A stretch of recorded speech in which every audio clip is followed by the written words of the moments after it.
Cordial saludo, mi nombre es Misael Salazar Atencio, estudiante de la Universidad Nacional Abierta y a Distancia, matriculado en el programa de agronomía. En este momento vamos a hablar de las consecuencias básicas de la cultura política. Me acompaña en este momento el señor Juan Mares y la joven China Godoy, de los cuales vamos a hablar un poco.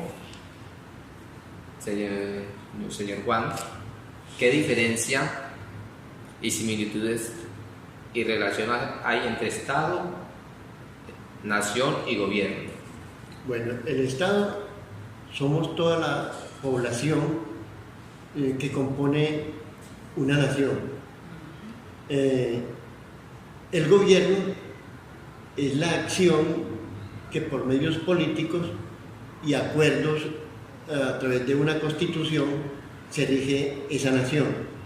Y la nación es todos los componentes que tienen que ver con el aspecto geográfico, económico y poblacional de dicha nación. Son los criterios que los unen y que los diferencian.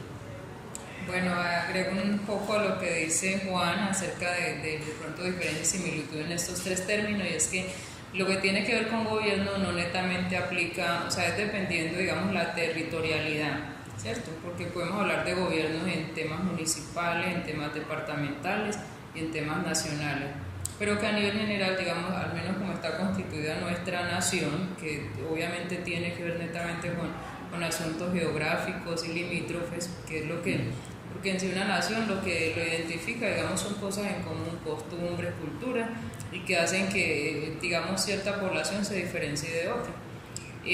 Básicamente esas son como las principales diferencias o similitudes, pero los gobiernos sí se adoptan de acuerdo, digamos, a temas de jurisdicción, si se puede decir de esa forma. Porque lo que yo entiendo por el gobierno tiene que ver con el sistema. ¿Qué sistema de gobierno tenemos? En este caso, por ejemplo, en el caso de nosotros, de nuestro país, pensamos que el sistema de gobierno es democrático. Así es. La otra pregunta que tenemos es: ¿qué diferencias y similitudes y relaciones hay entre participación política y democracia? Bueno, digamos que hablábamos de democracia, ahorita decíamos que es, digamos, el sistema de gobierno que tenemos actualmente, y por derecho propio, por el hecho de ser ciudadanos colombianos, tenemos participación democrática, o sea, es un derecho que no, digamos, no tiene que ver con ningún asunto o incidencia, sino que por ser ciudadanos lo tenemos. Pero la participación política tiene que ver más bien con los sistemas o lineamientos de cómo está estructurado el gobierno, y que también en cierto modo tiene relevancia dependiendo desde qué punto o de qué lugar se ejerce, para tener, digamos, como importancia, si se puede decir así. Repíteme la pregunta, por favor. ¿Qué diferencias y similitudes hay entre participación política y democracia? Sí, lo que ocurre es que la participación política la empezamos a entender como cultura de lo mismo a partir de que se abolió la constitución anterior, que se decía que era una democracia representativa, donde el pueblo votaba democráticamente por unos candidatos determinados para que nos manejaran el país. En este momento se dice que somos una democracia participativa, porque hay unos lineamientos que tienen que ver las formas de participación ciudadana. Mecanismos, que es el plebiscito, la acción popular, el referéndum. Correcto. ¿Cómo se define política?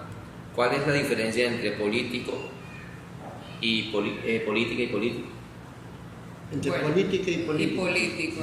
Pues yo considero que la política tiene que ver con el sistema, el conjunto de las acciones que definen el proceder de los políticos. Y el político es, digamos, la persona que ejerce o que trata desde esa misma, digamos, desde ese mismo sistema, ejercer la acción política o cumplir lo que de pronto esté estipulado en ello. Los políticos proponen una acción, unos lineamientos de acción para dirigir una nación, los políticos. Y en cierta forma dicen que es el arte de gobernar. Exacto. También. Sí. Pero eso es un poco eso. Lo otro de ser político, uno como ciudadano común y corriente, es tener conciencia de todos esos elementos que conforman la nación para uno ver de qué manera participar. Conocimientos. Otro concepto, ¿qué se compone la cultura política? ¿De qué se compone la cultura política? Eso es muy relativo, diría yo. Pues si uno va de pronto a la parte técnica, deben haber de pronto unos criterios, ¿cierto?, que se toman como base para estructurar ese tipo de cosas. Pero si ya uno va a lo que es realmente la cultura, eso tiene incidencia en muchas cosas. Desde la parte, considero yo, étnica, costumbres, creencias, o sea, la forma de vida, tiene que ver mucho. La forma de organizar una nación, esa es la política, la concepción política. Sin embargo, por ejemplo, en nuestro sistema democrático, lastimosamente, en las escuelas no se enseña democracia como se debe enseñar. En la escuela se recibe formación partidista, o se enseña para el Partido Comunista, para el Partido Liberal, para el Partido Conservador, pero no hay una estructura que enseñe lo que es la democracia. O sea que en cierto modo hay una limitación de opinión o de pronto como que lo direccionan a uno, no a la parte, digamos, subjetiva. Se enseña más sobre el prejuicio que sobre lo que se debe enseñar. Sí. La esencia en sí de lo que... ¿Qué elementos involucran al ser ciudadano y cómo definirías los derechos y deberes del ciudadano? Bueno, la Constitución política a nosotros dice que todos los que somos nacidos acá, mayores de 18 años, somos ciudadanos colombianos. Ese término involucra muchas cosas y en cierto modo es relativo, porque si uno habla bien de qué es ciudadano es porque involucra derechos y deberes. Y esos derechos, pues obviamente no se pueden hacer a ellos si uno cumple con los deberes. Y políticamente, o digamos desde un punto de vista general, nosotros como ciudadanos tenemos, digamos, muchas acciones en las cuales debemos cumplir para que podamos reclamar nuestros derechos, y eso está inmerso dentro del sistema de gobierno o lo que hablamos ahorita dentro de los lineamientos políticos que tiene Colombia como Estado y nación. Dime la pregunta, por favor. ¿Qué elementos involucran al ser ciudadano y cómo definirías los derechos y deberes del ciudadano? Mira, la Constitución tiene nos otorga más derechos que deberes. Eso es una realidad.